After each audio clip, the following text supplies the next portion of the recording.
श्रीराम समर्थ। वक्रतुंड महाकाय सूर्यकोटि समप्रभ निर्विघ्नं कुरु मे देव सर्वकार्येषु सर्वदा। गुरुर्ब्रह्मा गुरुर्विष्णुः गुरुर्देवो महेश्वरः गुरुः साक्षात् परब्रह्म तस्मै श्री गुरवे नमः।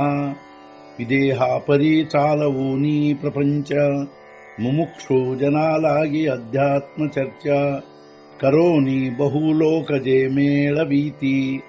नमस्कार त्या ब्रह्म चैतन्य मूर्ती अलंकापुरी पुण्यभूमी पवित्र तिथे नांदतो ज्ञान राजा सुपात्र तया आठवीता महापुण्य राशी। नमस्कार माझा सद्गुरु श्री ज्ञानेश्वराशी। सद्गुरुनाथ महाराज की जय। जय जय रघुवीर समर्थ। श्रीराम समर्थ। जय जय रामकृष्ण हरी।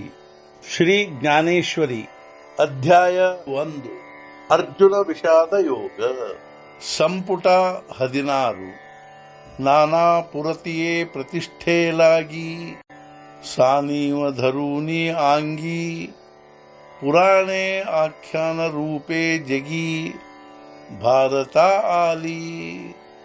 ಜಗತ್ತಿನಲ್ಲಿ ಸಂಪೂರ್ಣ ಕೀರ್ತಿ ಹಾಗೂ ಪ್ರತಿಷ್ಠೆಗಾಗಿ ನಮ್ರತೆ ತಾಳಿ ಬಂದು ಪ್ರಸಿದ್ಧವಾಗಿರುವವು ತಾವಾಗಿ ಪುರಾಣಗಳು ಕೂಡ ಕಥಾನಕಗಳಾಗಿ ಮಹಾಭಾರತದಲ್ಲಿ ಸೇರಿಕೊಂಡು ಜಗತ್ತಿನಲ್ಲಿ ತಮಗೆ ಸಂಪೂರ್ಣ ಕೀರ್ತಿ ಹಾಗೂ ಪ್ರತಿಷ್ಠೆ ಬರಬೇಕೆಂಬ ಅಪೇಕ್ಷೆಯಿಂದ ಪುರಾಣಗಳು ಅತ್ಯಂತ ನಮ್ರತೆಯಿಂದ ತಾವಾಗಿಯೇ ಕಥಾನಕಗಳಾಗಿ ಮಹಾಭಾರತದಲ್ಲಿ ಬಂದು ಸೇರಿರುವವು।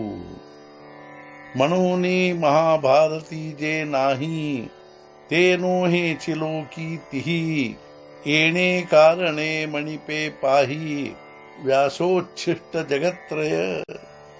ಆದ್ದರಿಂದ ಮಹಾಭಾರತದಲ್ಲಿ ಇಲ್ಲದಿರುವುದು ತ್ರಿಲೋಕದಲ್ಲಿಯೇ ಇರುವುದಿಲ್ಲವೆಂದು ತಿಳಿದು ವ್ಯಾಸೋಚ್ಛಿಷ್ಟಂ ಜಗತ್ಸರ್ವಂ ಎಂದು ಅನ್ನಲ್ಪಡುವುದು।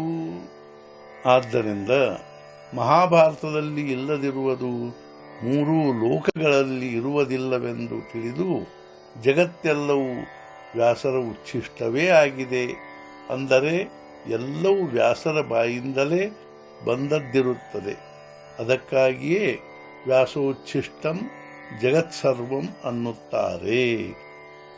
ಐಸಿ ಸುರಸ ಜಗಿ ಕಥಾ ಜೇ ಜನ್ಮಭೂಮಿ ಪರಮಾರ್ಥ ಮುನಿ ಸಾಂಗೆ ನೃಪನಾಥ ಜನಮೇ ಜಯ।